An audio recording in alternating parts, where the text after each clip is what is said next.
have done it. Good evening, everyone. Welcome back to Evermore YouTube channel. It's Chris and Mark back for What's Going On. Newcastle United may be away from Premier League action, but we are not. We are back behind the mic while the rest of the lads are playing international football because there's loads to talk about. We've got a full agenda ahead of us in this episode and loads to get stuck into. If you're just chatting us out for the first time, good evening.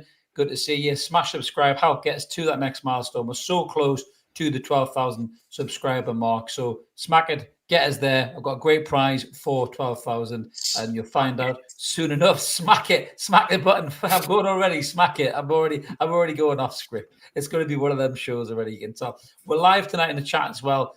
Loads to talk about tonight about Newcastle United, about the manager, about the players, about everything. And our chat is always a safe space for you to do so, no matter your opinion. We're going to get stuck right into this in a minute and talk about the different topics we want to go through. But I just wanted to get something off my chest to start with, really, Mark, if you allow me a second before you go on one of your famous Monday night rambles, or your cat pulls your cable out and you disappear completely off the screen, whichever comes first. But it's like you've known this has happened before.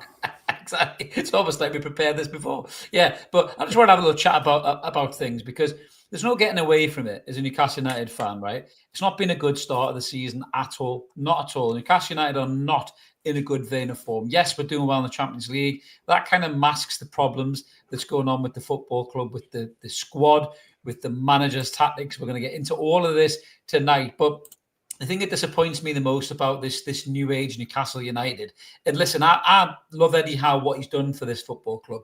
He's been a breath of fresh air. He got us off the wheel of mediocre managers, your Steve Bruce's, your Alan Pardew's, your John Carver's, your McLaren's, all these rancid shit managers that couldn't run a bath, let alone a football team, right? He got us off that kind of horrible carousel of just shitness. And he took us from the bottom of the league, staying in the Premier League, then the Champions League twice. He's won us a cup. He absolutely deserves every single bit of praise that comes his way. But he also deserves criticism as well when things aren't going right. And it's your God-given right as a football fan to offer criticism. If you've got doubts about the way the team is playing, if you're worried about the tactics, if you think certain players are off form and shouldn't be in the side, it's entirely your right to say that. And I can't get on board with, the way people kind of lambast people and categorize them and call them names just for having doubts or opinions on a football team. Football is the single most fickle game in the world, and it's a game of opinions. You've got thousands of people in the stadium, not a single one of them has the same opinion. Millions of people online, not a single one of them has the same opinion. Billions of people across the world, not a single one of them has the same opinion about a manager, about a player, about a team, whatever it is. And we all need to stop just trying to make everybody agree with what we want to get across. Discourse is all right, especially in football. So I just wanted to get off my chest before we get right into this, Mark, because I cannot abide fans getting belittled and called names and bullied on social media just for having a difference of opinion. It just does not sit well with me, mate. No, I think anybody that, like you said, it's a game of opinions. We're all fickle football fans as well, aren't we? So our opinions change as much as we change our flipping socks. Do you know what I mean? But yeah, you're entitled to an opinion, and I have seen some stuff online, and I've seen some stuff on YouTube and things where people are, you shouldn't have that opinion because of X. Well, no, I'm entitled to feel how I feel about something, regardless of what you think. I'm entitled to it. Just crack on. Agree to disagree. Christ, we used to have a pint and have these disagreements and stuff like that, and that's all gone. Everybody's a complete snowflake these days, and you can't disagree with anybody about anything anymore. But Jesus Christ, honestly, we're allowed it. It's what makes it fun. Yeah, don't absolutely. ruin it. Fucking hell. And listen, some of the people who've offered these opinions are people that I've collaborated with in the past, in the present, and will do in the future. And they're good people, and I like them, and I've got a lot of time for them as well. But for me, it's okay if that person doesn't think Dan Burn's the best left back on the planet and you do. If they don't think Eddie Howe is this elite manager and you do, that's all right for you to have a difference of opinion. You can agree to disagree on things and move left or right and still support our team we call United, because at the end of the day, we all want Newcastle United to succeed and do well. And that's what's important here. So that we're going to talk a lot about this because we've got a lot of things to go through, Mark, tonight, seriously, in terms of the club and the manager and everything. And the first category we really want to talk about is, can Eddie Howe turn this around? Now, this is the category that probably polarizes fans more than anything right now. Now, I heard a great podcast, actually. I was listening to True Faith guys earlier on, Alex and Norman, and that was very grounded, very, very open, very honest, on their Patreon platform in terms of the lifespan of a Premier League manager. And Eddie Howe has gone way beyond the life. It's like a fruit fly, isn't it? A Premier League manager these days, the lifespan. But Eddie Howe has gone way beyond that. He's in his 4th year now. And I think I'll put this to you, Mark, that I feel that when Eddie Howe first came to Newcastle United, everything that he brought and everything that he was to the club, to the players, it was totally different. I remember Sean Longstaff talking about how they'd never trained like that before. The intensity, the fitness levels, the belief, the aggression. We're not here to be like, we're here to win, kind of a thing. And that served Eddie Howe so well for the first couple of years of his reign. And players got better, and we brought better players in. We brought Tonali, and we brought Isak in, and we became this unbelievable energetic pressing side that had, spatterings of real quality in there as well. And we were able to pull things out of nothing when you wouldn't expect us to as well, and win games. But I feel, certainly over the last 18 months, I feel like Newcastle have become a little bit predictable under Howe, a little bit stale under Howe. I feel like a lot of the players that he's putting the faith in aren't physically capable of doing the jobs that they did 3 years ago, because Father Time has caught up on them, and they're not the same players that the ones were. And for me personally, if people want to come for me in the comments or on social media, whatever, I could not give 2 fucks. That's my opinion. That's my opinion of the manager. I don't think he's a bad manager. I think he's done a great job here, but I don't think he's evolving very well, Mark. I don't think he's evolved. I don't think he's changing as a manager. I feel like he's just going back to what brought him to the party. People have sussed it out. People have figured it out. And it's a real concern for me that there is no other options in the Eddie Howe playbook right now. He did it last season, but Isak was a huge part of that. Isak's not here this season. Can he do it again? There's a couple of points on it, and it's almost a cliche to say that in football, if you stand still, you go backwards. And I don't feel that the club have taken a step forward, particularly this season. They haven't. And yes, there's the issues that obviously with the summer, there's issues with a couple of injuries for this season. But overall, when you look at the players that have come in, have they taken a step forwards? Have they done anything to improve on what was the first 11 last season? Yes, we know the squad needed improvement, but also I don't feel that Howe has improved year on year on year. First couple of years, yes, absolutely. First year when that first sort of 3 quarters of the season came in utterly brilliant. Second season, step on, and that impetus of the identity, that this whole intensity thing, it was a breath of fresh air. The difficulty with that is it's not something that can carry on long term, and then you have to evolve, you have to change, you have to make sure that you're always moving forwards, and I just don't feel that is happening. And we've seen revert to type. So you call them the power trio in midfield, Tonali, Bruno, and Joelinton, and it's almost that sort of thing. It's a revert to type. It's a revert to 2 years ago for what worked so well. And Joelinton's not the same player he was 2 years ago. He's 2 years older. He can't quite carry the load that he did then. Bruno is trying to carry too much of a load. And I don't feel that they're getting the help from elsewhere either. But I don't think Howe is helping himself by continually reverting to that trio.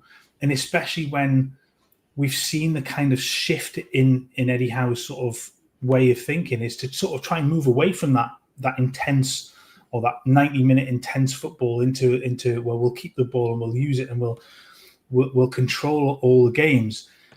That doesn't work with the wrong personnel on the field. And again, I just don't think he's taken that step forwards with what he's got at his disposal. Yeah, I mean, there is a big issue, and I think there's always been a big issue with Howe in terms of away from home. We're so bad away from home. We're relying on our home form so much to steer us right. I mean, on paper, when you look at it, if you don't follow Newcastle like we do, and you don't look at it as detailed as we do as fans, from the outside looking in, suddenly, in a Talk Sports studio or a Southern newspaper, you're thinking, why is the Newcastle fan even talking about this? Why has Newcastle fan even got concerns about Eddie Howe as a manager? Look what he's done. He kept you up. He got your Champions League. He got your 7th. He got your 5th. What are you complaining about, right? And that doesn't tell the full story. I think, again, listening to the guys earlier on, credit to them for the stat. I don't think we've beat any. I think we've only won 2 games out of 24 out of teams that were in the top 11 of the Premier League in the last 2 years away from home. And that is really, really bad. So that says that anybody basically who isn't kind of, half decent in the Premier League, certainly away from St James's Park, we struggle against. And that's even when Isak was here. So you can forget about that argument about, we lost Isak and da-da-da-da, because that was even when Isak was here as well. So that's a major concern. And that's a mentality thing. That's a tactical thing. And, certainly in the last few away games, I don't think I've ever looked at Eddie Howe in his whole 4 years here and thought he looks absolutely out of ideas. It's certainly in the Brentford game and a West Ham game, looking at him on the sideline, both of them, him and Tindall, they looked absolutely out of ideas. They didn't have a clue what to do. They made the disastrous substitutions when they take Voldemort off against West Ham, which was a dreadful move because we had nobody else. And then the Brentford game as well, it was so far gone, from us in terms of leaving Dan Burn on the pitch, where he was clear to everybody he was getting absolutely tortured, and he didn't make the right call that everybody was screaming for. There was even fucking mutes and mimes that were screaming for him to bring Lewis Hall on. They were just going out in the box, going, Hall, number 3, bring him on. That's how loud the shouts were for Lewis Hall, and he still didn't do it. And one of the biggest frustrations about Eddie Howe, his good parts are there for everybody to see. He's articulate, he's intelligent. He comes across so well. I can see why so many people want him as the England manager, including Jamie Carragher, who's starting to mount his one-man crusade to get him the England job again, despite the fact that Tuchel's just qualified with a perfect record. That there's more of that than meets the eye, and we know about that. We've talked about before. But the situation with Eddie Howe is he's great at all of that, and people are talking about him being great on the training pitch and all that. That's great when you've got time to train players. But when you're managing a team in European competitions, Mark, you don't have the time on the grass. You've got to be able to manage that team, rotate that squad, get the best out of what you have in that squad, because you don't get the time with the cones out. And if Eddie Howe's not able to do that, I mean, does he have business managing a Champions League team, even though he's turned this team into a Champions League team? People are using that as an excuse to kind of cover Eddie Howe's deficiencies there. And listen, I'm not saying get rid of the manager in case anyone starts to jump at me in the comments, right? I don't think the manager should lose his job. I think he should have the time to turn it around. My question here is, can he turn it around? We'll look at the fixtures in a minute. But this excuse that certain journalists are giving him, which is funny because the same journalists, used to, I think, wear bacon suits. That's how much they love Steve Bruce. Now all of a sudden Eddie Howe is the Prince Charming on the white steed. But that's the fickle nature of that certain journalist. I won't get into that. But for me, if you're telling me Eddie Howe's problem is he can't coach in between European football and Premier League football, then what business is he being a Champions League manager? That's the question I've got to ask.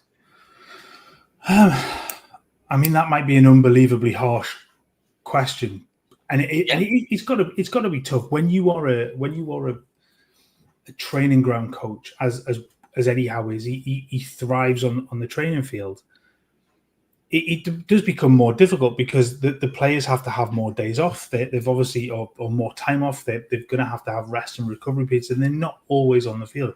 And you do lose that ability to be able to coach that or to be able to bring that out. But what you've got to have then is a philosophy that works on the field, or plan A, plan B, plan C, plan D. You've got to be able to change things and react to what's going on in front of you. The prime example of we've gone over the last few years, how many times have we talked about it's just in-game management stuff? Yeah. Resting players when they should be rested. When you're losing a game 3-0 after 50 minutes, take your players off. Take the ones that need a rest off. Get the game's good. You're not, for the will in the world, it's happened once before. It's not going to happen again. You're not pulling back a three goal deficit in the space of 35 minutes. It's just not going to happen. It might be 1 in a million. So those sorts of things. The Brentford game was another prime example. As you've got your fullback on a yellow card. You've seen him get torched 3 times. One of which is he's given away a penalty, but for some reason's not given. At that point, you just have to go, enough is enough. I have to change it. I have to react then and be proactive almost, or even look proactive, even though that would then be a reactive change to what's going on. And that's the other side of things. He just doesn't, for me, he doesn't manage a situation well enough at times. When it works, it's brilliant. When the 4-3-3 is on song, the press is on song, everything is working, it's great. When it doesn't work, you have to be able to go, okay, this isn't working. We need to change, not just change personnel, change an approach, change the way that you approach game. Even to the point of just lump a ball into the box once in a while. It just, something as stupidly simple as that doesn't happen. Yeah. And it's those, for me, it's that kind of frustration that I don't see an ability to go, I've made a mistake with what I've set this up as. It's not working. I need to change it. Does he have that backup plan? Does he have the idea to go, okay, well, this formation, this personnel isn't working. I'm going to go to another plan. I'm going to change one of my midfielders out, and I'm going to change the way that they're set up. I'm going to introduce more triangles in midfield to be able to. That's one of the things I kind of wanted to touch on a bit as well about how things change. But I don't see enough from him to suggest that things have, results have changed in the past. I don't necessarily think he's changed his philosophy. He was almost forced into personnel changes at one point, and the frustration and through injuries. That's when he has to make the change, not chooses to make the change, and almost gets lucky in that regard. He'll get lucky again. Would he butt Chowan? Would he butt Chowan if Shea hadn't banged his head? I don't know. Too early, and I think Dan Burn steps out of the team a lot quicker than he possibly would have done because of the red card. And I suggested to you, before you went into the post match, that does him a blessing, and almost was that thinking of going, well, if you get sent off, I've got a ready-made replacement already, and I don't have to make that decision to change it. That's cowardice, though. Elite managers don't bottle those decisions. That's my point there. And I'm not make those tough calls. I'm not suggesting that that's what he did, but it was a thought that ran through my mind. Like somebody somewhere, as well as me, and it's just me. Somebody somewhere else will think the same thing and go, hang on a minute, why did you leave him on? Because there was just no need to do it. But he won't get. I mean, to be fair, he was asked. One of the Geordie journals, I think it was Dom Skur, asked him, and I've got a lot of time for Dom and the lads. They ask tough questions, and I wish more journalists did. I mean, Eddie is very much a media darling, but if this form continues, his kind of his pin-up boy status with the journalists will have to change, because the tough questions will have to be asked. I mean, Ryan's got a good comment here. What is our style of play? We can't attack, we can't defend, never get any crosses in the box, never look to shoot. It's fucking shit to watch. I mean, the whole intensity of our identity was what we were doing, and I always say it, don't I? And some people give me shit for it, but when James Bunce came in terms of his performance manager, that it kind of seemed to be coincidentally with the press and the intensity dropping away. And I don't know whether that was a way to get more games out of Alexander Isak, because pressing was hurting him and injuring him, and he was getting niggles and knocks, and he was missing games. And Gordon maybe the same, and Joe Linton and players like that. Maybe Bunce had said to Howe, listen, you need to press hard in the first 10, 15 minutes, get in front, then sit back for 20, then press again, then sit back for 10, then press again. And that's okay when that works. But what Newcastle are doing right now is, in many games, there is no press. There's press for 5 minutes, and then there's nothing. Or we go a goal in front, and we just sit back, and we're not capable enough of dealing with it. And there's a multitude of problems in this. And listen, there is some mitigation here to give Howe a little bit of kind of leeway, a little bit, right? It's a big change to go from a player like Alexander Isak and Nick Voltemade, but we've seen, and Voltemade scored again tonight for Germany. He scored 2 belters the other day. You know, if you play to that guy's strengths, he scores goals. I mean, he's practically scoring a goal with every 5th touch he's had as a Newcastle player. You know, his goal scoring record for the scraps that he's on is unbelievable. I mean, I don't think I've seen anybody, you know, make more out of just crumbs than the fucking rat from Ratatouille than fucking Nick Voltemade. You know, he turns nothing into something, you know, and that's a great talent to have as a player. So that excuse to me gets weaker by the day, especially when you see Voltemade playing well for other teams and, you know, national teams and doing well. But we obviously lost Alexander Isak. The fullbacks was a huge blow, Mark. Losing the 2 fullbacks was a big blow because it took a lot out of the game. So there is mitigations there as well. The Wissa injury, we'll get into Wissa in a minute, because I think people are trying to turn Wissa into fucking Katniss Everdeen, I think, at the minute. You know what I mean? They need to just chill out a little bit with this, because he might not be the fucking saviour. You know what I mean? That everybody claims him to be, but we'll get into that in a second. But the concerning bit is intensity is no longer our identity. We're not a team that holds on to the ball. And we'll probably get into this in a second with what needs to change. But if we're not an intense team that presses high, makes people make mistakes, wins the ball back, gets in front, you know, and then presses for a second and then sits in, what are we? What are we now? What is Newcastle United's identity? When you watch Newcastle play, Mark, be at home or away, because let's face it, we're not being great at home either. Outside of Liverpool, which I think was played on raw emotion with the whole situation with Alexander Isak scenario, that, you know, the players had extra intensity and you know, and adrenaline in their veins for that game, you know. And the Barcelona game, again, it was a huge occasion, Champions League home at Barcelona, you know, all the memories of the 3-2, Tino and all that stuff.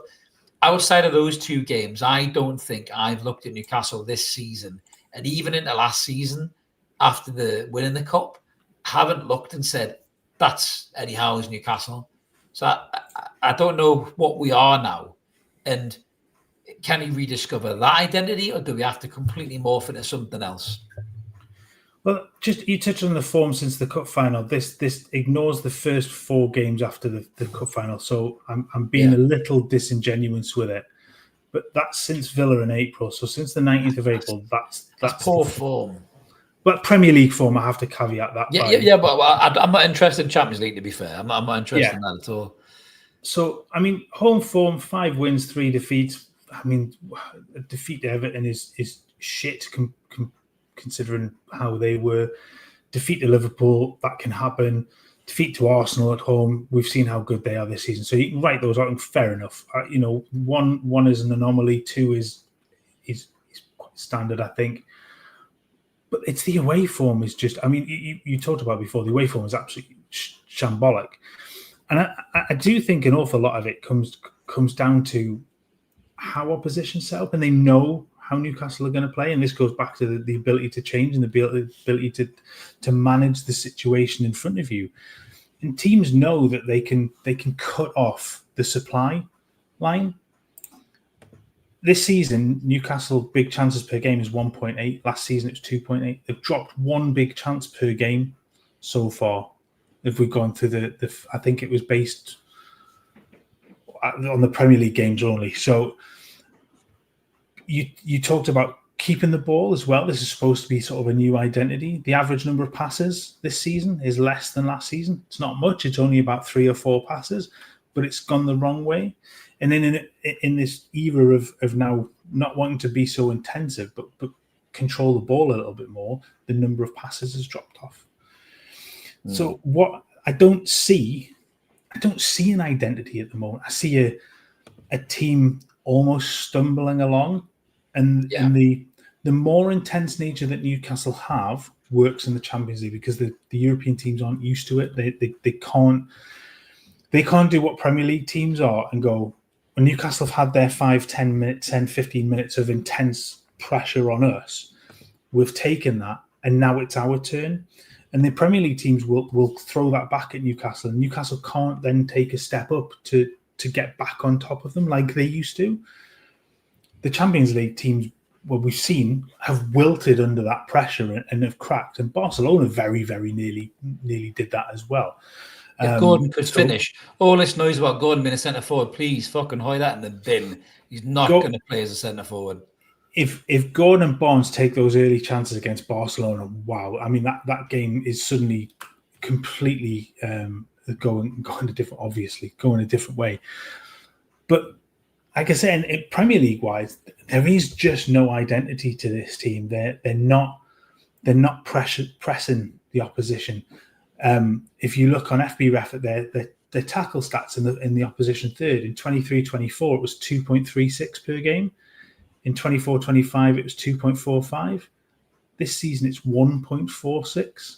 So again, that just shows you it's another huge drop off. And some of that will have to do with the change in personnel and the fact that Waldemar is learning that. But we've seen him press. Yeah. First game he didn't do so much, and I think he's getting used to it. But I've watched him, and he covers a shit ton of ground, and he's left on it an awful lot of the time. He's left on his own up there because you drop into this 1-5-4 from the front. Formats where that covers. So that means that where you used to see 3 press from the front, now only 1 does. So even that part of the identity is gone. So this 4-3-3 reverts back into a 4-5-1 in sort of without the ball, and you can't maintain that level of press. And the opposition know this. Absolutely. I mean, we'll get into the shape in a second. Good comment there from Tangy Vivid. The wingers are just frightened to be expressive and take a player on. I mean, they really are. But we're going to get into the shape in a second. But I suppose just closing this off on the Eddie Howe thing. And there's so much to talk. We could talk all night on just on Eddie Howe, really. I think a lot of this is to do. We've got underneath there: reflect, resolve, and refresh. Eddie Howe needs to do all 3 of these, in my opinion. You know, he hasn't become a bad manager overnight. He's struggling to manage the lack of time on the training pitch to implement his Rain Man style, beautiful mind ideas of training sessions. Well, guess what? You don't have that time, Eddie. So what you have to do is you have to pick the right players for the right game. This copy and paste of just you playing Saturday, you're playing Wednesday, you playing Wednesday, you're playing Saturday. That does not work, especially because it breeds complacency in the side as well. If someone has a bad game on Saturday, they're still playing the Champions League on Wednesday. They have a good game on Wednesday, they're playing on Saturday, and vice versa. We saw Aaron Ramsdale come in, had a really good game, disappeared. Lewis Miley comes in on more than one occasion, has a good game, disappears. Joe Linton's there losing the ball the next game, and you think, what the hell's going on? So Eddie Howe's biggest obstacle right now is himself, is his stubbornness and his over loyalty to players that aren't quite at the levels that they used to be, where he could rely on them in the trenches. And he needs to come to terms with that quick. Yes, he needs Tino back and Hall back and the option of Wissa as well. He needs Gordon to pull his finger out of his arse. He needs Barnes to go on a run. He needs Murphy to pick it up. He needs Elanga to actually show he's a footballer and not just a fucking runner, because that's all he seems to be at the minute. You know, so there's loads of things that need to click into place for Eddie Howe to do this. And he can't work on this international break because guess what? All the players are away on international duty. So he can't work on this because they're not there. So this has to happen from a mentality point of view, starting with City. We'll get into the City preview later on in the week. But moving on to the next bit, Mark. I mean, so my question is, you know, last season with Howe, Isak came back to form. So we'll do what has to change first, then we'll do the issues. But Isak came back to form and he put Tonali in the 6. That's 2 world-class footballers that pulled us out of shit last season, right? They got us 5th and won us a cup, right? Yes, other people did. But Howe doesn't have those this season. So we'll get into what's going to change in a minute. Do you think, with the players that he's got, will he be able to turn this round with some of them fixtures that are coming up? You know, you're talking, I mean, you know, look at some of those fixtures there just before you answer. You know, I'm not fussed about City at home because they always get up for the big games. We know that, right? I still don't think we'll win, but they'll definitely put in a performance. Everton away, we are terrible away, and Everton have really kicked on this season. Spurs and Burnley at home, then the Mackhams, right? Let's just freeze on those games. Can you see Newcastle getting, out of these games, so say 6, 9, say 9 points out of those games. Can you see that in a minute? I can't say 9. I'd say Spurs and Burnley at 6. I think a 6 point, or no more. A point away at Everton. Everton started brilliantly. They've fallen off a little bit, so they're not quite as up as they were. But I think they are really, really. They still create loads of chances, and Grealish is there. Grealish is dangerous. Grealish and is it Ndiaye, the other Ndiaye's a good player. I think are cracking players. So they'll create chances.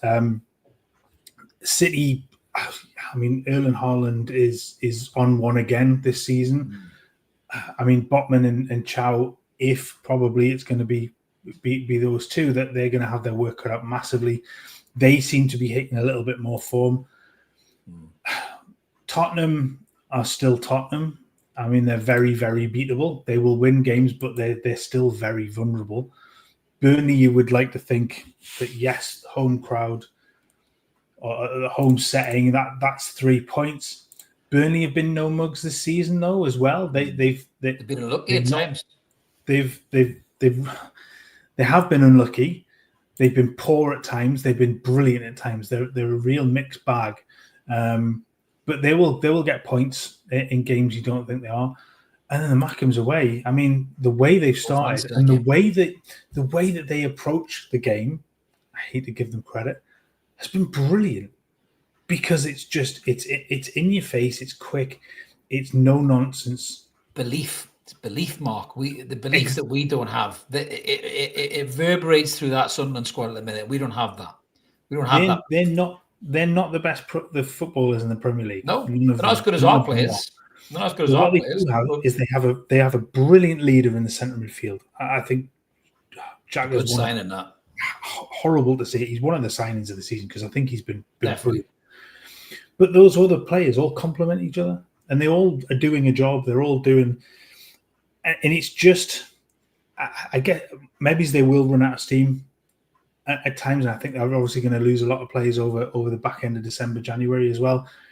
So they may fall off. But in a game at home, their crowd is going to be up for it. It's not like last time where they were languishing down the leagues and it was the big boys turning up. All of a sudden, there's danger in that fixture, and that could go very, very wrong. So I realistically 6 maximum from those next 5 games. And again, that's awful form to be carried on. Just to stay mid-table. It's just to stay mid-table. I mean, Europe to me this season, and I'll probably call it now. Outside of winning a cup, I don't think Newcastle get European football come the end of the season. I think they'll be lucky if they get top 10. Now, whether that's enough for Howe to keep his job or not will remain to be seen. There's a lot of things that happen behind the scenes that Howe has been involved with, Ross Wilson and all that stuff. So maybe that's not a club that's going to get rid of the manager. I don't think we'll go down, but I don't think we'll get European football either, the way things are going. But so in terms of him turning it around, if we're defining turning it around, can he turn it around to get Newcastle Champions League football this season, given everything we've given up so far? And we're a third of the way through. I'm putting you on the spot. Yes or no? I'd say no. Through the league, I'd agree. Through the league, you're not winning the Champions League. I just do a Greece. We'll do a Greece at the Euros with the Champions League. European football. Yes, I still think there's potential to turn it around to a point where it's a bit of a shit bag, that sort of 5 to 10 sort of slot where everybody's can move around in between those two spots. Champions League, I just can't see it. I think when you look at who's there now and the fact that you've got City improved. Liverpool will improve. Man United and Spurs are better this season than they were last season. Of a different package this season. They're still really, really vulnerable, but they look a different beast. Chelsea, bit hit and miss, but again, less sort of patchy than Newcastle have been. And even some of the others, you've got Bournemouth up there still, although they got thumped last time out. Villa have improved. I think they've won 5 on the spin now after starting poorly. Sunderland are obviously in that spot. I don't think they'll stay there. So there's plenty of opportunity to get into Europe cups. I think that's true from Chibet. Just quickly, no European football and how it's gone. Probably. I agree. Probably. I think to maintain where Newcastle want to be, and in terms of PSR and the UEFA's rules and all that kind of, Newcastle have to have European football for the finances alone. Yeah. Without that, yes, it works. We've seen it. It works in terms of then being able to attack the league more directly and be a lot more intense with things. But you're just losing money. If you have to have that income coming from games in Europe, TV rights, competition rights, winning games, the extra money, the extra gate receipts, all of what comes with it, they have to have it. And I think if Newcastle miss out, then I can't see him staying. Absolutely. Well, Newcastle may be losing out on Champions League football potentially, but you guys are all gaining because CS has gifted you 5 Evermore memberships. Well done, CS. Good. Thank you. Yeah, but yeah, I mean, for me, I would agree with that on the Howe situation. I don't think he's got the lightning in the bottle that he had last season with Tonali in the 6 and Isak just, coming out of his sulk, because that was the story that Isak was spitting his tummy out behind the scenes. And then Tonali went in the 6, it totally unlocked everything that the team could then become. And then Isak hit form, and those 2 players alone, I think, really helped us just achieve what we achieved. Yes, everybody else chipped in, but those 2 were standouts without a shadow of a doubt. I'm not sure that's there. But moving on to what he can change, Mark, this is the category where we're going to talk about what he could do with the squad that he's got, right? Now, we were messing around, we love a lineup at Evermore. That's how we do our previews. We love a lineup. Mark and I sometimes communicate with just lineups, really. Is that what we do? We don't even talk. We just throw lineups to each other. So, yeah, Mark's not even talking now. His sound's gone off. Has he muted himself? Have you muted yourself? I'm talking a lineup, so we go.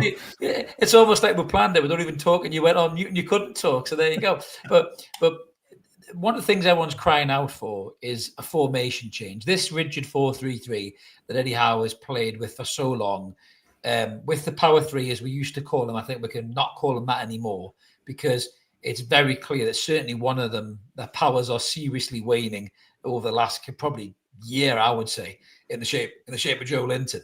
I think it's time for a shape change. And there's some players that I want to get into this side. Now, if you want to just pull up my lineup there, Mark, for people who are listening on audio, you won't see it. But now, this is my idea for a formation change and a lineup. Now, we talked about Nick Voltemade playing for Germany. Nick Voltemade plays with a 4-2-3-1 for Germany. Granted, he's got a good number 10 in Gnabry, and he's got Sane out wide giving him the ball. Now, Murphy's showed already that he can provide for Nick Voltemade. He's probably the only winger who has provided for Nick Voltemade in his time at Newcastle so far. Now, when we're playing against low blocking sides, teams that sit in against us, teams that we struggle to break down, or even teams where we have very little possession of the ball, but we need to make sure we use it well, our midfield is giving away way too much possession, ceding way too much possession. Now, if I start at the back with the goalkeeper, you can see I've put Ramsdale in there, Mark. Now, I wasn't a huge fan when we signed Ramsdale at the start. I understood the evolution of the goalkeeper. It was Trafford, it used his feet, all that kind of stuff. And when you're watching Nick Pope this season, regardless of the fact that he's a really good shot stopper, the defence seem to bank in even deeper when Nick Pope's there. If you have a goalkeeper who's good at using his feet and can sweep and can come out, I think it pushes the defence up 10 yards, which then pushes the midfield up, which then pushes the forwards up. And that's where Newcastle need to be, further up the park. I put Kieran Trippier in a right back simply because Tino's injured. Once Tino's fit, he's straight back in there at right back. But for me, I want to see a double pivot midfield. So it is still a 3 in midfield, but slightly different. I want to see a double pivot midfield with Sandro Tonali and young Lewis Miley in there with him. Now, I watched Lewis Miley playing a double pivot midfield for England under 21s with Joe Bellingham. Yes, it was Ireland, right? No disrespect to Ireland, but he looked class. He was flying at tackles. He was winning the ball. He was asking for it. He was doing short passes, long passes. He was holding on to the ball. And even in the cameos we've seen Lewis Miley this season, I hear everybody throwing Jacob Ramsey at me, right? 45 million quid for Jacob Ramsey. And he ain't done nothing yet, really. We've had little cameos and flashes. But Jacob Ramsey's not a ball-playing midfielder who can look after the ball, start passing those triangles, which I know you want to talk about in a minute, Mark. That's not Jacob Ramsey's game. But if you put Sandro Tonali and Lewis Miley next to each other in a double pivot, they're both excellent at ball retention. They can pass the ball between each other. Bruno can get involved in that as well. Then we can break the lines. The wingers can get wide. They can push down the lines. They can get beyond Nick Voltemade because the other team will get a bit anxious at us keeping the ball. They'll then push out to try and get the ball, and that's when the gaps appear. And players that can pass the ball, like Tonali and Miley and Guimaraes, a little bit further up, we will find holes against teams and we will score goals. And in this formation, I know somebody asked there before, can Bruno play number 10? Bruno plays further forward for Brazil, doesn't he? Just kind of in almost an attacking midfield role. And, you could change this a little bit if you wanted to. If you wanted to put, Barnes or Gordon in behind Voltemade and then, Guimaraes and Tonali in the double pivot, you could easily do that. But this is the kind of idea that I've got, Mark. Maybe not for City because people talk about Joe Linton's physicality. I've still seen Miley smash into players as well, by the way. Everyone talks about Miley like he's made out of fucking Ryvita. This kid's nailing people. He's winning tackles. He's staying on his feet. He's not a shrinking vine anymore. He's 6 foot odd. He's built like a brick shit house. He may have a face like a fucking toddler, but he's built like a brick shed. He can smash into players. But I've never seen so many fans willing to write off a talented young player in my life either, which is another thing for another day. But this is my idea of changing things, Mark. Do you think that this, number one, would give a freshness to the team? Number two, would help us get more out of Nick Voltemade as well in terms of the team? And do you think Eddie Howe will even contemplate trying this? I mean, it's a difficult one to say. Will he contemplate? He should contemplate something different. I mean, that's a given. I mean, for me, you talk about. I mean, I love that idea of those two sitting sort of in the midfield with somebody ahead of them. What Lewis Hall will give you one side, and what Tino will give you the other side is a fullback that will starting point will be a little bit further forward. They're not so deep. Dan Burns very much that defensive fullback. Thank you, Marcus. He's not going to be outdone. He's not going to be outdone. But it's, and I'm going to start sounding like Phil Jackson of the Chicago.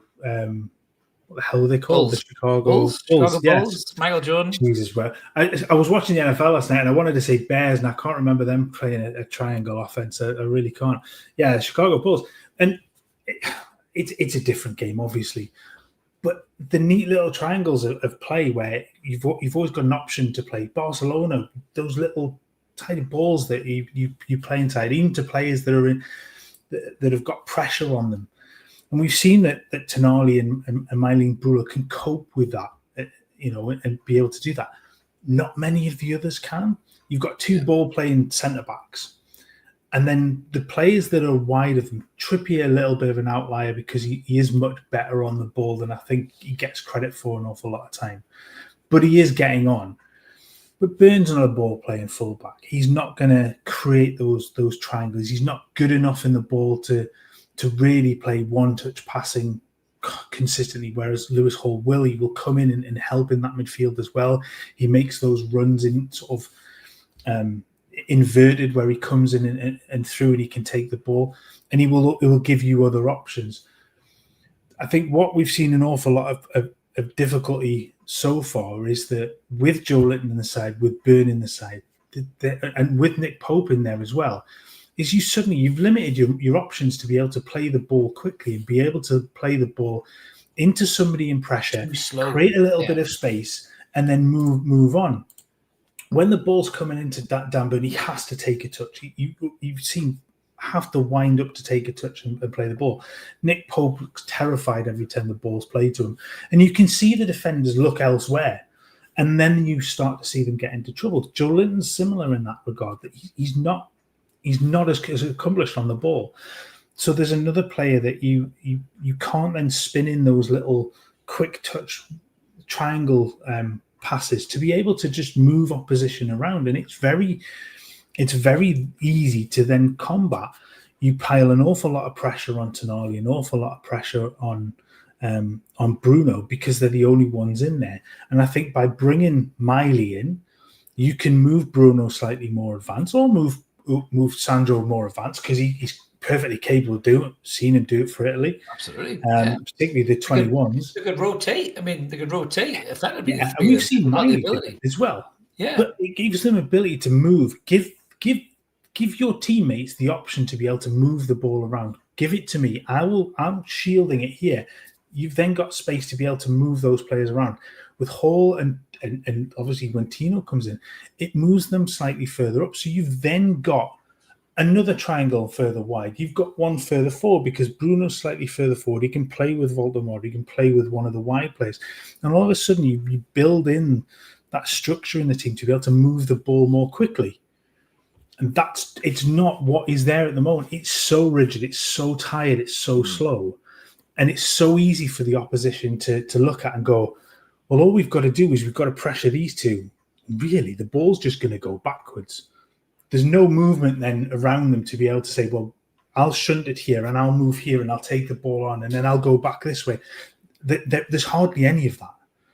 Yeah. And I think by restructuring that midfield, you allow those players to thrive and be able to play the ball around the opposition more quickly and get the ball forward, get it into wide areas and put the fucking ball in the box and create chances.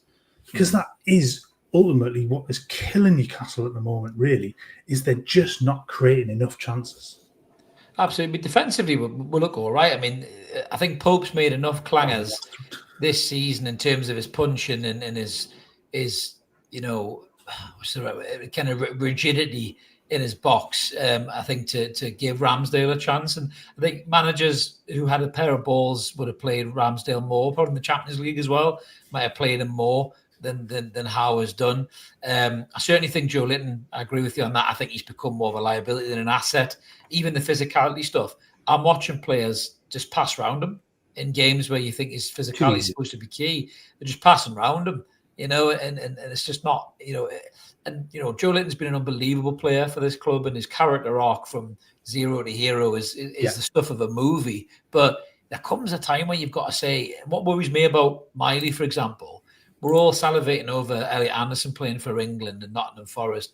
We're in danger of history repeating itself with Lewis Miley, because if Eddie Howe doesn't start getting this kid in the team and giving him more minutes, as we've just discussed there, in a year's time, he'll be in the fucking England squad playing for Crystal Palace or Brighton or something, and we'll be talking about, oh, fucking hell, I wish we had him, and that worries me, for everything that Howe's done well for the club, the ability to hang on to players way beyond the peak, in terms of the peak involvement in the first team is a real flaw of his, but he has time to change this. I mean, some guys are saying in the comments there, we'll get into Wissa in a minute, because the Wissa thing's an interesting one.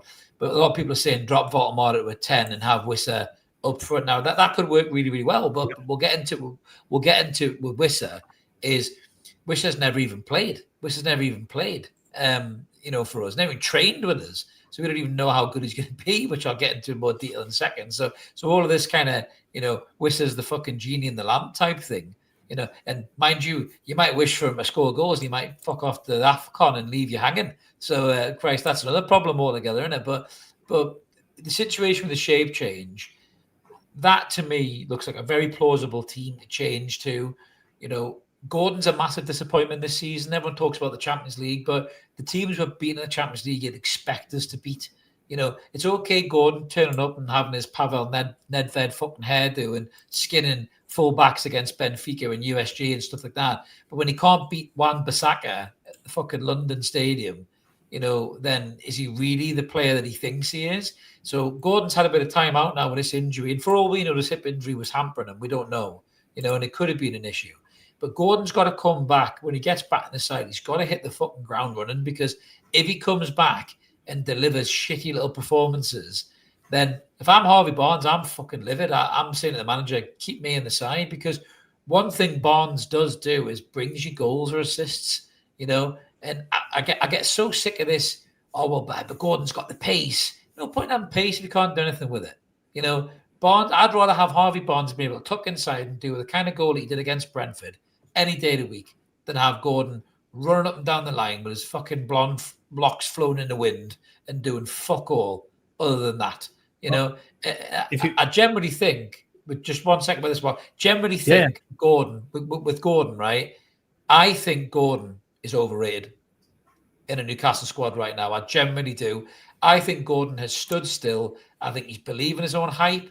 I think he thinks he's the man now. Isaac's gone and he's not playing like the man. So for me, he needs to really get his fucking shit together because we need him as the player that he can be for us, and he ain't been that player for a long time. No, I agree. I mean, you said that there's no point in having, if you're not going to do pace, if you're not going to do anything to it, you just reminded me of Adama Traore. Yeah. Fucking exactly. Built like a brick shit house is as quick as they come, but fucking useless. No. Gordon's more built like a shit brick house in all fairness. Less of that, but look, but the same sort of thing applies.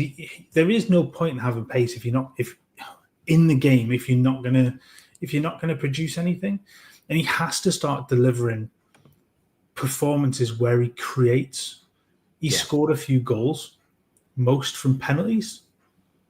When he scored in the Champions League, you know, he's missed, he's fluffed his lines at times. He hasn't done it in the Premier League. I can't remember what the stat is now. Is it something like 20 games without a goal or assist in the Premier League or something like that now? It's 21. It's an appalling record. For England's number one left winger, by the way, you know, sorry, but I'm not buying that. I think if a certain Mr. Rashford may have something to say about that after his look how well he's played. Yeah, he's sort of taken that back end of last season in his form into Barcelona and looks much better. But Gordon has to get his head out of his arse when it comes to playing for Newcastle in the Premier League. He really has to start producing. He cannot go on not do this because you said it before, but Barnes is just going to get more and more and more pissed off. You've got two others conceivably that can play down that side as well in Ramsey and I know some of you will wince when I suggest Joe Willock, but he probably will create more from that left-hand side than we've seen from Anthony Gordon recently because he's just not been at the races in the league. I know you're cringing.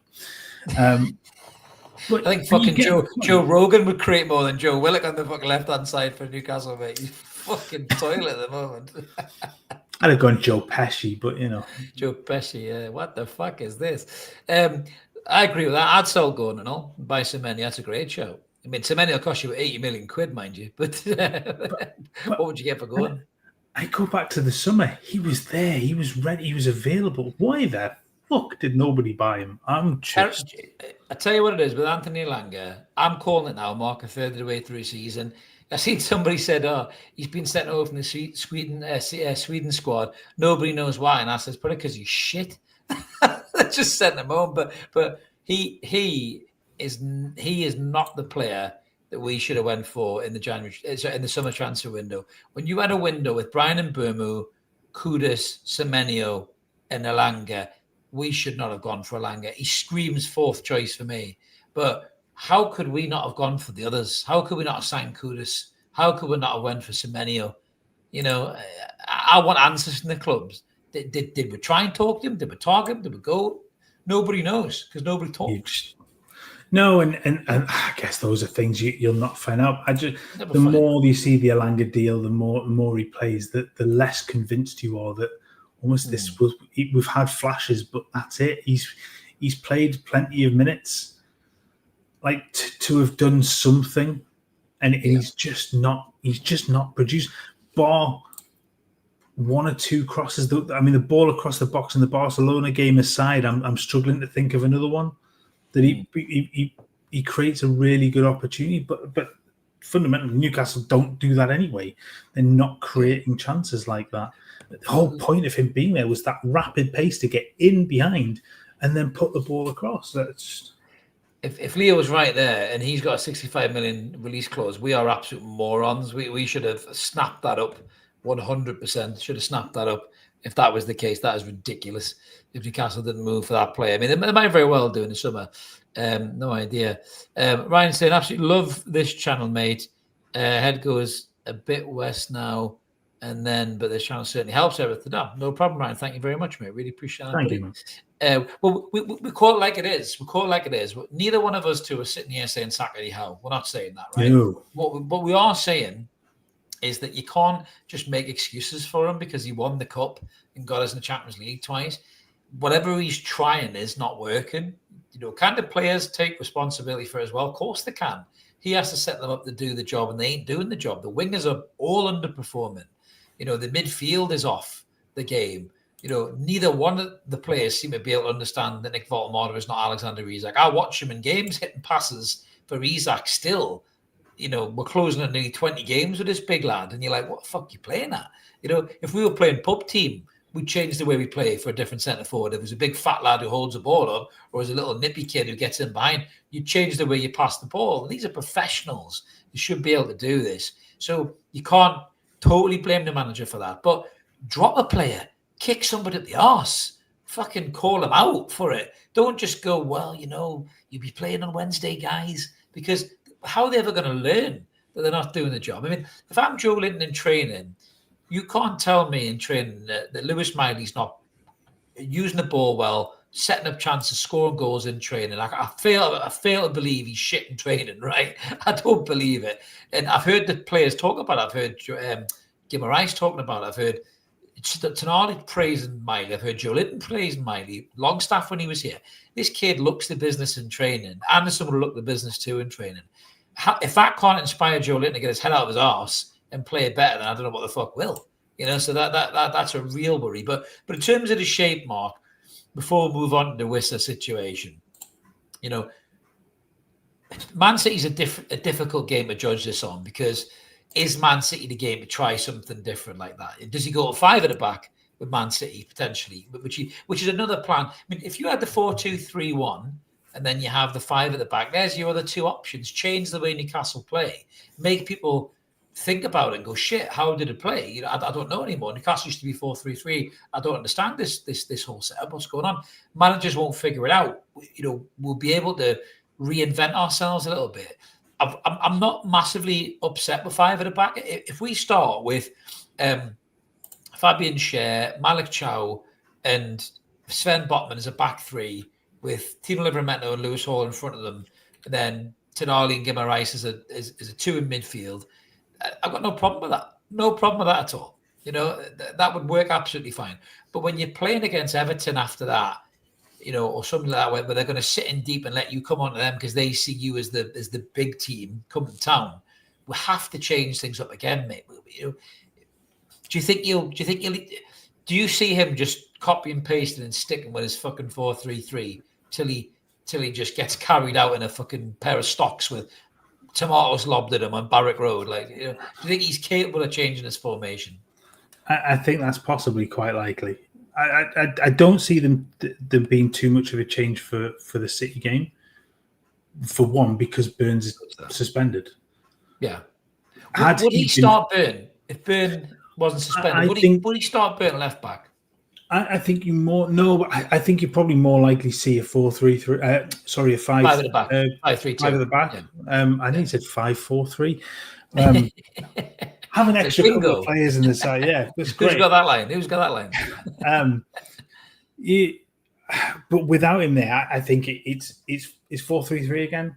It's Hall in for Burn. It's the same 2 centre backs. It's Trippier at right back. It's the 3 in midfield that we're used to seeing, and it's Gordon if he's fit, Waldemar in the middle, and Murphy on the right. Can we call it now? I think that's probably the lineup. We'll call the lineup. You probably could, because I don't see him bringing. I mean, who else is there to bring in for that centre back? Is that 3rd centre back? Do you bring in Lascelles out in cold? Does Kraft come in and play that? I can't see that happening. So it then becomes, it will be some version of that 4-3-3. And I just don't see it being anything else. And I think it will be a case of try and stay compact, try and stop Haaland, and then at least then try and use the pace of Gordon and pace of Murphy to try and unlock them at the back. But I just don't see that being a reasonable game plan, because they don't. Newcastle's best performances against City have always been when they've been in their face. Yes, they've conceded goals, but they've gone in and scored because they've got in their face and they've made mistakes, and I can't see it. Well, I think Joe Linton will probably play in that game if he's fit. 1702 PK said, "Isn't Alanga's partner pregnant?" I think Alanga might be pregnant the way he's fucking moved on the pitch these days, mate. To be honest with you, I'm quite surprised if he's not. But maybe he is. Maybe that's why he's gone home. But yeah, it's I mean, we'll get into the City preview. But you're right, Mark. Eddie Howe's becoming so predictable. We could all call his teams before he's picked them. So if we can pick him, and we know what tactics he's going to deploy, you bet your ass if Pep Guardiola does, or a Glasner does, or David Moyes does, or whoever else, professional managers who are paid to do those jobs, if we can fucking figure it out, they can figure it out. And that's the concern. That is the concern. If it's Groundhog Day every single week with Eddie Howe, a lot of people are saying, that's all right, we're only a third of the way through the season, we'll be all right. What happens if we're halfway through the season and we're still like this? What happens if we're 3/4 of the way through the season and we're still like this? Maybe it won't be all right, But I don't think Newcastle will go down. I'll put my neck on the block for that now. But European football this season, I think, is looking very, very difficult to achieve. And if you don't get European football, you don't have a Sandro Tonali in your squad next season. You don't sign the players you want to sign in the transfer market. You don't get the money for PSR, as you said, Mark, as well. There's a lot of that. So it's a major blow for Newcastle and a major blow for Eddie Howe if he does not get in that league position. But moving on to the next section, one of the big things that everybody's talking about that may get us to the promised land, almost like a magic wand, if you will, waiting for Wissa is what we've called this section. I'm going to hand this over to you because I hear so many people talking about how Johan Wissa is going to be the saviour of this whole season. He was the player that they signed to step in and be similar to Alexander Isak. I don't disagree with that. Runs him behind, has pace, can score all types of goals. We're massively overpaid for him, but a very good footballer, a very stupid footballer too, because he had no pre-season and then decided to go and play in a fucking car park for his country and pop his knee out of socket. So that wasn't very clever by him. Hasn't trained with his teammates, hasn't played with his teammates. Looks like a great crack on fucking Instagram when you look at Will Asula's fucking feed, but he has not even laced up boots for Newcastle United yet. And everyone's already saying he's going to be the saviour of this team. What is your viewpoint on that? Do you think people are just maybe hedging their bets on this, maybe a bit foolishly? Or do you think Wissa has that in him to save the season? It's a hell of a lot of pressure on a guy who's never played for the club to be the ultimate saviour. I mean, I like the look of him. When you look back over the last couple of seasons, he's done really well. I mean, I think that's the honest point of this is we just don't know what he's going to bring to Newcastle in the way that Newcastle plays. He's probably a little bit more on the shoulder. He's going to play slightly more forward than Big Nick does. He's going to be more poacher than sort of build-up play striker. The concern, and I guess it is one, is that he's had two double-figure seasons for Brentford out of 4. He scored 7, 12, and 19. So things have got better for him. He's reaching peak in terms of his age. He's what is he now? 27. 29, isn't he? 29. So I thought he was 29. I think Wissa's nearly 30. I think I he's 30. Apologize. I've missed a trick there. I thought he was slightly. It's Obafemi Martins all over again. He's 21. He's 21. He's 17. I don't know where I've got 27 from, and I hold my hands up, and I've made a mistake. I've written it down as 27. Roger's got you. Roger's on the ball. He's 29. Thank God for you, Roger. Keep him right. He's in his peak. And I guess the only way, I suppose, for him, and a lot of his game is to do with pace and things like that. That was when he signed. It was. Those powers will wane, and potentially quickly, and depending on how he reacts to the way that obviously to his injury, it's going to take him a while to come back and really be as effective as he could be. We've only got to look at a certain other striker that didn't have a pre-season and has had an injury. Yep. Oh, suffered. Oh, you froze with excitement there. This season, today. Sorry, have I come back? Yeah, you're back. You froze with excitement. With excitement. Did you get the air quotes about the striker that suffered? No, you just your face changed, like the scene in Scary Movie where he blows her up against the ceiling. your face kind of changed to that. Where's your sound effect? That was your perfect chance to use your sound effect. You haven't used it. What are you doing? Terrible. It's because it's further down the page. Was it this one? There he is. That one. New StreamYard sound effects. Hey dear, the fun and games we have with this. What I was saying is we've only got to look to a certain other striker that hasn't had a pre-season, that has had an injury this season, who has suffered at the start of this season and hasn't got form. How long will it take Wissa to hit the ground? Yep. Like, he's back in training, yes. He's not going to start for weeks probably, because he's not going to be fit enough to do it. So it could be the new year before potentially starts a game. Well, Paul's just jumped in, and that's the next question I was going to ask you. So if Wissa comes back and does well, gets his top 8, right? Him and Voltemorda playing that 2 or whatever. What happens if he fucks off to the AFCON? I get the feeling that he won't. And I don't think he will, because I think it'll be one of the worst decisions he's ever made in his career. I think one of the reasons that I say that is because DR Congo have qualified for the World Cup, haven't they? No, they're in a final. I think they're in a final.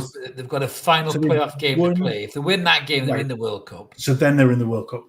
Yeah. So there's a likelihood that they make the World Cup. Sorry, I thought they'd won because it was one more. It's Nigeria. I think they had to play. Or did they win that game? They beat them in a penalty shootout, I think. Oh, well, they might have won then. Let me just have a quick look while you're talking. So I'm just escaping trying to find that. Did they qualify? Right. Well, yeah, they did. Yeah, the World Cup qualifier champions. Yeah, they did qualify. They go into the Inter-Confederation playoffs, I think, now. So there's a real chance that they make the World Cup. Yeah. But the AFCON comes around every couple of years. He's 29. He's probably still got another couple in him. He's just coming back from injury. I just don't think he makes the decision to go because he's not going to be fit enough for it in that space of time. And if he does, seriously, you've got to ask serious questions about him. And if they obviously make the World Cup, that's got to be the bigger draw. To say, I've got to keep my fitness for that. Yeah, the AFCON's brilliant for them. Yeah, they love it. But the World Cup, for the first time in the World Cup, potentially, that's got to be the bigger draw to go, I have to be fit for that. And that then benefits Newcastle.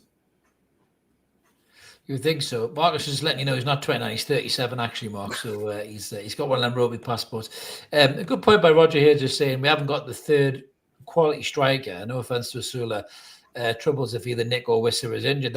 For me, that's probably why I wouldn't play both of them. I think with the likes of Harvey Barnes, even Anthony Gordon or Bruno Guimaraes further up, I think you've got a creative player that could sit in behind either a Wissa or a Voltemorda. And I think that's what you play. And then you have the other option off the bench to come off the bench and come on and change the game. But the problem is if you start with Wissa, he's looking for very different passing from his teams than Nick Voltemorda will do. So the players have almost got to adapt in game quite drastically from left to right.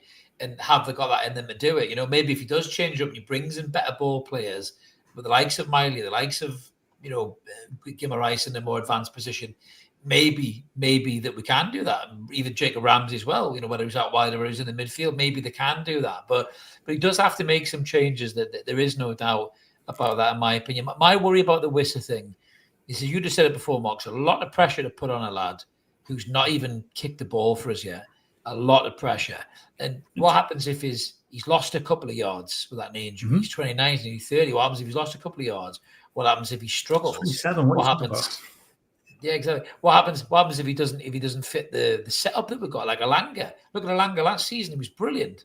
What happens if Wissa comes in and for whatever reason they just don't read his game and it doesn't look like it's working? And a lot of people are putting all of this faith into Johan Wissa because he's a proven Premier League striker. And for the record, I hope he does. I hope he comes in, hits the ground running, scores loads of goals, is absolutely class, and everybody gets their wish. I'm just saying, just be careful how much pressure you're putting on this player. I mean, again, Graham's right. I don't think the Wissa will go either, Graham. I agree with Mark. But I tell you something, if he does go, that is a shocker from Newcastle. If they've paid over the odds for a 29-stroke 30-year-old centre-forward who made a terrible decision, in my opinion, to go and play in those games when he had no pre-season, he had no business going out there and playing in those games, got himself injured, and the pitch was a state. I mean, we played better pitches when we played pub team on Sundays than that pitch that he got injured on. And he's been out injured for that long. He's had all the rehab at the club. And if he comes back and plays 2 or 3 cameo appearances and fucks off to the AFCON, it's Michael Owen all over again. What happens if his knee pops and he's fucked again? Honest to God, if that happened, if Johan Wissa, and I'm going to say this sounds hyperbolic, I said this in the Toon review chat the other week when I was in there, right? And I meant every word of it. If Johan Wissa says to Newcastle, I'm going to the AFCON, I'd be selling the fucker in the summer window to a Saudi club. And I'd be looking to do a swap deal with Ivan Toney and get him back to the Premier League. That's generally what I would do if Wissa pulled that shit. He'd be out. He'd be out of this fucking club quicker than you can say Newcastle United. That's what I'd do with a player. And I know that sounds harsh because he's playing for his country and all that, but if he did that, I'd be like, fuck that. He's out of here. 100%. I think when you've had the injury that he's had, when he hasn't had the pre-season, which has been partly self-imposed because he decided he wasn't going to go back to training when it first started. And again, that we don't like that. We to play that card of just not thanks, Leo. I'll be waiting for that too. Yeah, Jesus Christ. Machine will break, I think, if that happens. Yeah.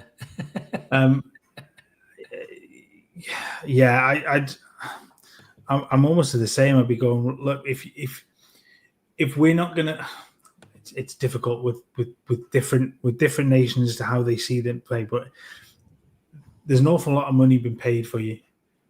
There's an awful lot going on wages for you. You've played no minutes for us.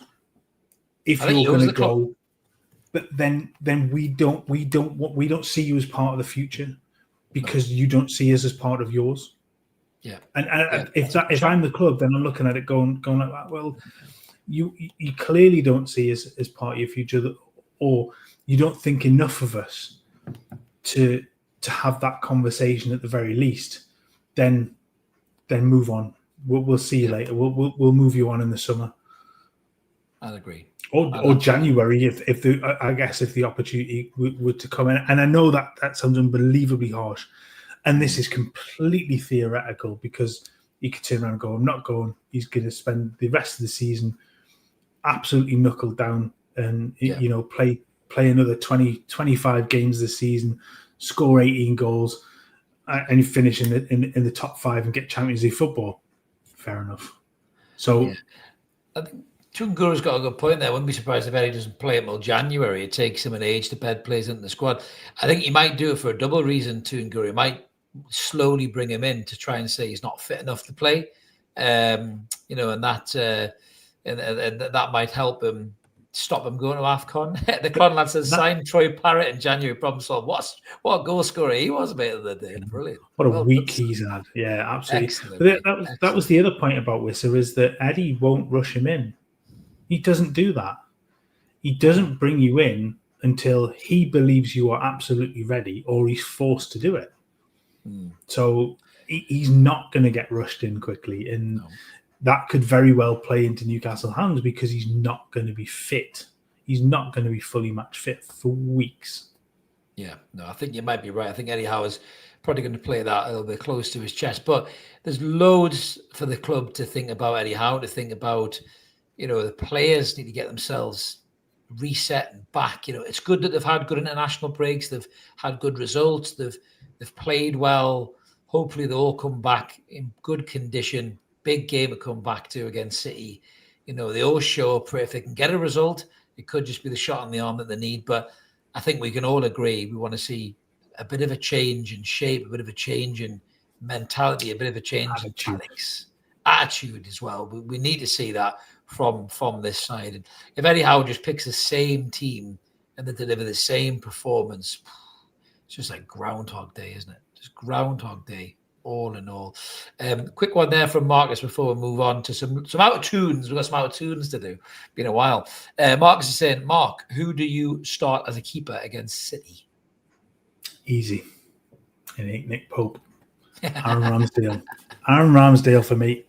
I think it's like Gillespie. No. Where's Vlack? Vlachodimos, bring him back. He's out alone. He's out alone. For me, it allows the defenders to relax on the ball slightly. It gives them another option. And push up as well. Push up.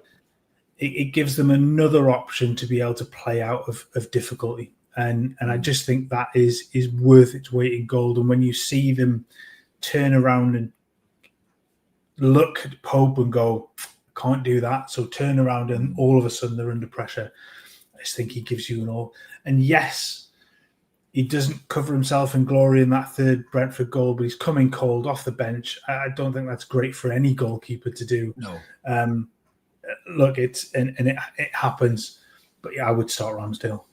Yeah, absolutely. And Graham agrees with me, and I'm exactly the same, and obviously in that in my preview as well. I actually, to be honest with you, not giving away the game for the preview, with the way Malik Chow's played, with the pace and the strength that he's had, I fancy him to deal with Haaland well. I really do fancy that. I know Haaland's on fire, touch wood, and all of that, but I just fancy Chow.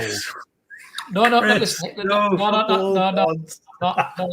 not buying you. I'm not buying your football gods, right? Because Sven Bottom's always had a good game against him. Yeah, so no. Lascelles, to be fair, when Jamal Lascelles played against I was going to say Lascelles had a cracker against him a couple of seasons ago, didn't he? I think certain defenders are built well to deal with certain strikers, and I remember Jaap Stam was always good dealing with Shearer because he was big, he was physical, and he loved that fight. I think Chow was built with speed and strength. It'll be a really interesting challenge to see how he deals with Haaland, but he'll relish that because he wants to show everybody he can deal with the best striker in the world, and that's what he'll want to do. And if Botman wants to blow away the cobwebs of the last few games where he's been dog shit, then this is a great way to do it as well. So that is all good. But no, moving on. I'm only joking with regards to that. It's just the way you said it. I thought I can't resist. I know. That's because you're cynical and you're superstitious. I'm cynical. You're superstitious. Together we are. There you go. Moving on. Out of tunes. This is our last section where we talk about things non-Newcastle. It's been a heavy burden talking about Newcastle in this episode, but good to get it all out there. And thanks to everybody who gives us your opinions in the chat. Loads of them. Some of them haven't been able to get back up, but great comments. So, bit of out of tune, Mark. I suppose the best place to start is with our favourite Whinger. He does happen to be one of the best footballers that has ever played the game. And if the Clon lad is in the comments, he will enjoy this. So Cristiano Ronaldo, if people didn't know, got a red card playing against Ireland the other day. And I think Ireland won that game, didn't as well. He decided to just, typical Ronaldo, very little class. He's already said the World Cup's going to be his last tournament.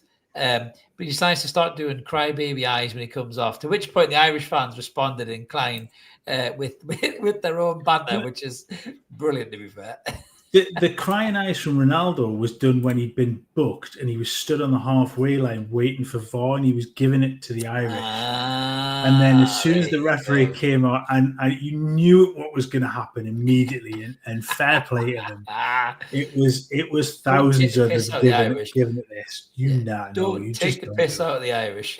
They are banter merchants. They will have you very, very quickly. But it's funny though, because since that, all I've seen on TikTok is just edits of Cristiano Ronaldo getting sent off or being a complete whingy little bastard. And as great a footballer as he is, and as nice a bloke as apparently he is off the field, he's just a horrible twat on it. He's just, I mean, narcissistic is the word, petulant. And the fact he was banned for the last game, I don't know whether they're going to turn that into a 3-game ban for violent conduct, because it was violent conduct. But just, well done, the Irish. Well done, the Irish. But I mean, speaking of strikers, I suppose the next conveyor belt of superstars, and this lad is often put in that bracket as well. Kylian Mbappe. He was dog shit at St James's Park when we beat them 4-1. But Kylian Mbappe has passed the 400 goal mark, but he's not very happy. Unsurprisingly, because he looks like a miserable bastard as well. I prefer the rest of the Ninja Turtles. They're much happier than him, especially Michelangelo. But Kylian Mbappe obviously wasn't impressed after reaching 400 goals, saying he needs to be more in the conversation with Cristiano Ronaldo and Lionel Messi. What he actually said was 400 goals. It is great, but people aren't impressed with that, is what he said. I mean, what is the problem with these fucking players, man? Like, just say, 400 goals, great milestone. I've got loads more ahead of me, I'm going to keep working hard, and I really want to, one day be up there with Messi and Ronaldo. I mean, he's nowhere near Messi and Ronaldo yet. He's a fantastic footballer. He's got pace, dynamic running, goal scoring ability. He's got the, I hate using that word aura, but certain players have it, and he has it. There's no doubt about it. But just don't be a fucking dick about it, Kylian. Just get on with it, man. I couldn't agree more. 400 goals is a fantastic achievement. Unbelievable. But remember where most of them were scored? Exactly. Yeah.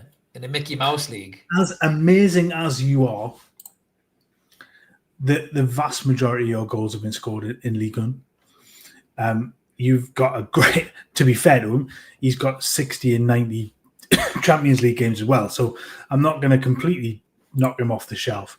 He is one of the world's best strikers. He is up there with the likes of Haaland. But yeah, come on, just a bit of humility now and again. It doesn't make you look any better by being a dickhead. Being a prick about it. Mark's choking on his own disgust at Kylian Mbappe's comments. But I mean, look at me. I'm very modest. I scored 500 goals at the YMCA, but we used to play football there. You don't see me bragging about it. Honestly, it's unbelievable. But anyway, we'll move on. We've got a couple of more things to discuss before you guys all drop off to your Betty buys. Sticking with attackers as well.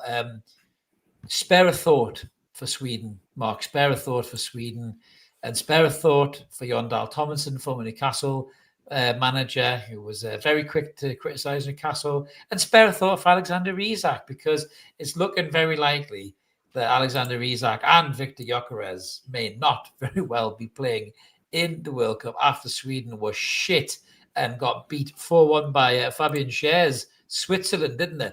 And they are bottom of dead last of Group B with only 1 point, but they can still qualify through the Nations League, which is a real shame. But yeah, it was quite funny because I think Isak was asked about the performance and everything after the game, and he just talked about himself rather than the team. That probably tells you everything you know about the man. But I did put this on X, and I do mean this from the deepest part of my soul. I would love nothing more than for this absolute shitwipe to have forced his move out of Newcastle to a bigger club in Liverpool and then miss out on the World Cup. It would be karma at its finest for me, Mark. It really, really would. The hilarious part of it is we sort of talked about him putting himself in danger of not making the World Cup by not being fit and being injured and all that kind of stuff before the season had even started. And they are. I mean, they're 5 games, no wins, 1 draw. They've only scored 3 goals. And this is a side with Gyökeres and Isak, and you look and you go, "What on earth?" And they're in a group. Terrible. I mean, they're terrible as well. Yeah, Kosovo and Slovenia. They should be beating them with all due respect, but they've been shocking, and it's glorious. Sorry, Sweden, and anybody is in Sweden. I'm sorry, but just to see the look on his face if they don't make it is just glorious. So I don't care. It's defamation by association. I don't like Sweden either. Sweden and Liverpool are on my shit lists this season. I don't give two shits. I hope Liverpool win now and Sweden don't get anywhere near a major competition. But speaking of somebody who is a bit of a class act, and we've been talking about some of the best players of all time. This guy arguably is the best player of all time. It's Lionel Messi. So Lionel Messi. I thought you were talking about me. Sorry. No, but nearly. Yeah, second. Yeah, close second. You're just really Messi, not Lionel Messi. That's what it is. Oh, shit, that's what it is. Yeah, but Lionel Messi set the tongues wagging on a surprise visit back to the new camp. I think a lot of the Barca fans would think he was coming home. But this post, if you can believe it or not, has had 30 million likes on Instagram, which makes it officially the most liked sporting picture of 2025. All he did was just popped in for a little wander. So fair play, Lionel Messi. Yeah, I mean, I can't for any point see him go return to play. They're not in that place. And you talked about before we came on, even for Inter Miami, looking at reproducing the old MSN. For them and bringing in Neymar to play for them. So that's obviously more likely. But yeah, just an odd. I mean, just a really calm, normal photograph. Just to yeah. He's class. He's a class act, to be fair. Messi's you never hear anybody saying a bad word about Messi. And from one football icon to another, Neil Warnock was was back on the social media. I'm actually quite loving the Neil Warnock loving, because he's quite a kind of a in your face kind of blunt northerner. But I do love this, that he said happy to oblige when a fan wants to take a selfie. As you can see him there posing with Prince William, the future king of England. But absolutely, I bet you Neil Warnock was just happy that somebody had a worse hairline than him in that picture, to be honest with you. So that's a fair play, Neil. That's a fair comment. But he is class. He is class, isn't he? He is. I think he's still a little Marmite, isn't he, Warnock, at times? But yeah, I do like this aura that he has around him of just being that decent bloke that. He's managed a shit ton of football games, hasn't he? He really has. I still love that old clip when he's shouting and swearing at his players. Brilliant. And then when he goes back to one of them when they win the game, and he goes, "That's for your player being a shithouse as well." But from the sublime to the ridiculous, a couple of things have popped up, and we live in a world of clickbait where people just put up absolute bullshit manure to get a reaction. Now, I contemplated doing a rant video about this separately, especially with the international break. But I thought, no, I'm not going to give these fuckers the limelight. So I'm just going to do a little bit on it now in the Out of Toon. So people are so bored in the national break. They're putting up all these worst 10 lists and best 10 lists and all this shit. And I saw this absolute bullshit post come up from, I think it's ESPN or Sport Bible. ESPN, this is not Sport Bible, to be fair, Sport Bible, it's ESPN. So ESPN have named the worst deals in the Premier League summer transfer window. And you can see down that list, and a lot of them players you can kind of understand. Certainly number one, the rat himself we were talking about, has been absolutely horrific for Liverpool. Fucking ha. As long as that will, happen, I will laugh. Wissa for us, who's not kicked the ball, you can kind of understand that. Xavi Simmons ain't pulled up any trees. Tyler Dibbling. But look who is number 3 on this list. Who in their right mind has written this list to put Nick Voltemada on there, who scored, is it 6 Premier League goals or something, or 7 goals in 18 games in a struggling team that's not giving him the ball? Like, I don't understand how you can say at 69 million quid, a lad who scored with pretty much every shot he's had, bar one that hit the underside of the crossbar, has been a bad signing. I don't understand that. It's utter clickbait nonsense. It completely isn't. There are 2 other players on there that you look at and go, what on earth? Actually, 3. Jamie Gittins, young winger, started to make a little bit of a go of it in that Chelsea side. He looked decent the other night as well for for the England side. Tyler Diblin, obviously a young player going to a new club. I think he'd struggled previously when he'd moved. So he will take a little bit of time going. And Gerald Hayter is another one at Chelsea I think he's 19. 19-year-old Dutch centre-back. He's going to take time to work his way in there. What on earth are you doing putting these players in that list? But Voldemade has been nothing but brilliant so far. He's not been world class for Newcastle by any stretch of the imagination. You wouldn't expect him to be that, but he's done his job. He scored goals, unlike the one at number one, and even Madueke has done quite well for Arsenal. Yeah, and he's got him on the list as well. I think that's unfortunate because of the injury to him, but he started well. He's looked great for England so far when he's played, but he started decently for Arsenal as well. So honestly, it's all down to clicks. It's all down to who can we piss off the most? Who's going to click on this more? Obviously, I'm really surprised. I'm shocked that the language's not on there. To be honest with you, it gives Americans a bad name. That though, looking at that, because it just shows they don't watch the fucking league at all. And Mark said ESPN should have put the Man United players on there. Well, I mean, to be fair, and Burmo's been good, and so is Cunha as well. But yeah, I mean, Sesko should be on there because he's been really poor. But if that wasn't enough, they decided this Give Me Sport decided to put this shit up there as well. Name a better Brazilian than Casemiro to play in the Premier League. Well, I can name you one straight away. His name is Bruno Guimaraes. And then secondly to that, I would probably say Juninho at Barcelona. I said Juninho at Middlesbrough, sorry. That was the Messi thing. Yeah, Batman. He wishes he played for Barcelona.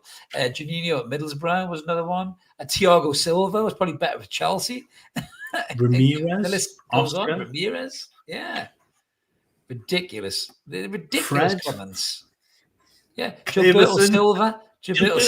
Yeah. Another one. Absolutely. There you go. What a player Gilberto Silva was. Yeah, absolutely right.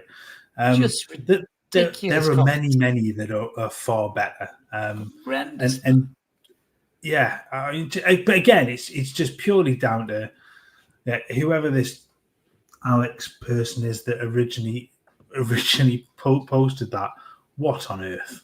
I mean, you're only doing it for one reason, and it's clearly working. Yeah, exactly. What one reason? Maybe we need to be more like this. I don't know. We might get more subscribers. So just before couple end on there. I mean, this one was a bit weird for me. So obviously England have been international duty. Richie Eze, who obviously plays for Arsenal now, really good player, scored a really good goal. Phil Foden passed it to him, really kind of straightforward pass under very little pressure, and it was really weird interviewing from Gabriel Clark. I don't want to cause a pile-on to Gabriel Clark. He's been accused of things that maybe I don't think he intended to come across like at all. But it was just a really odd question because he was interviewing Eze after the game, and he said, "What's the key to your goal, Phil Foden's pass?" And Eze almost himself looked a bit surprised and went, "Oh yeah, totally." And you're thinking he's just trying to do Phil Foden a solid there, really, but. He did all the work, Mark, didn't he? He twists inside now, puts a great shot in the back of the net. All his quality and technique. I know Phil Foden's a media darling, but the press have got to be better than this. They can't ask daft questions like that, man. Give the lad his flowers, man. Absolutely. I mean, Phil Foden picks the ball up, edge of the centre circle, runs 20 yards, completely unchallenged, and sort of moves himself to the left to play the ball to Eze, who then hits it first time into the top corner. Phil Foden doesn't do an awful lot except carry the ball unchallenged. I get that there was this whole debate about the England number 10 role and how Foden and they have to step up and deliver. And I think that's come on the back of that. I don't think there's anything else intended from Gabriel Clark. I do think he is a really good sideline reporter. There's absolutely nothing with regards to anything else. I just think it's a shit question. That's all it is. But to focus on the pass that was a 5-yard little pass out to the left-hand side rather than, fuck me, that was a fucking good goal. That's such a strange one. Very odd. I'd like him to do that in the media interviews afterwards. Just go, fucking hell, that was a great goal. That is. How the fuck did you do that? Especially after 10 o'clock. That Scottish commentator, the one that does the fake commentary on YouTube. Oh yeah. That's perfect. Let's have more of that. We should. I would definitely click on that if it was a bit of blue swearing commentary. I would do. Yeah, I'll volunteer my services. I'd be very good. I'll be very good. I must admit. And just finishing on something really good and really exciting. I'm going to pull up this, Mark, and then let you talk about this. I saw it on Instagram and sent it over to you. But this looks absolutely quality. Somebody has gone into the old PES, or Pro Evolution Soccer, for those who don't know. I've always been more of a FIFA man myself. I didn't mind a bit of PES back in the day.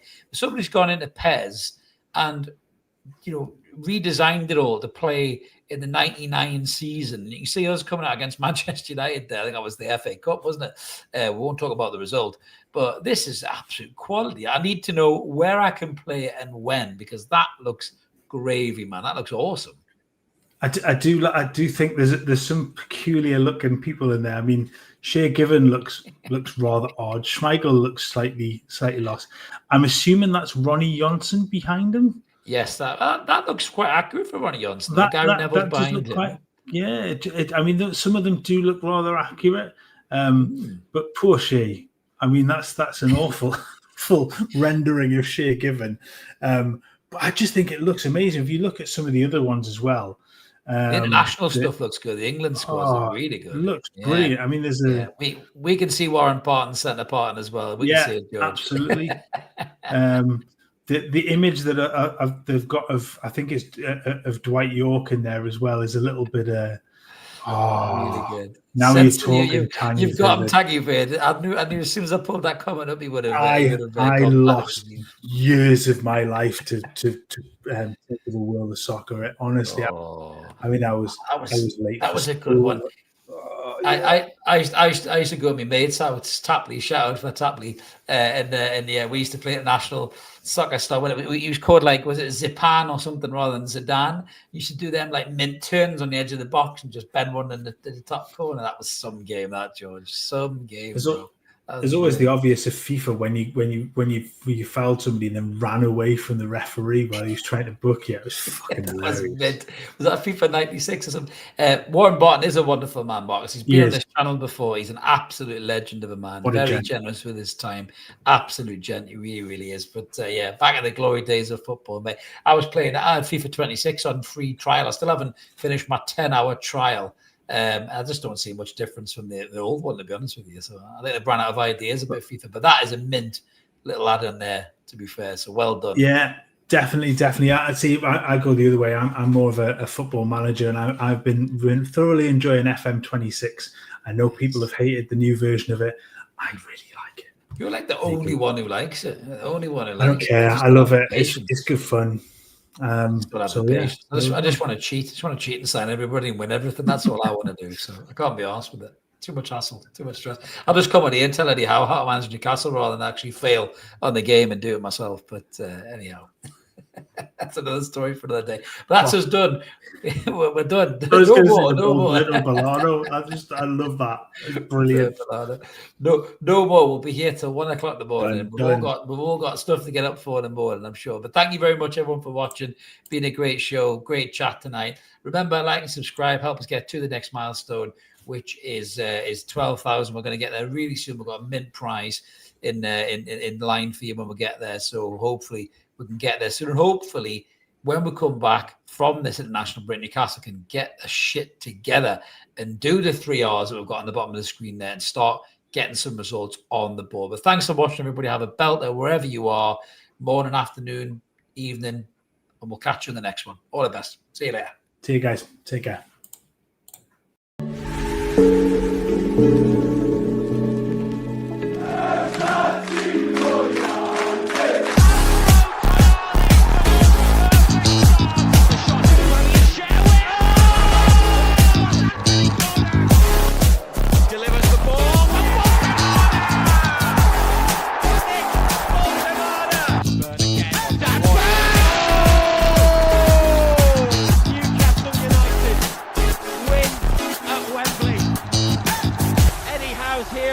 celebrate. They have done it.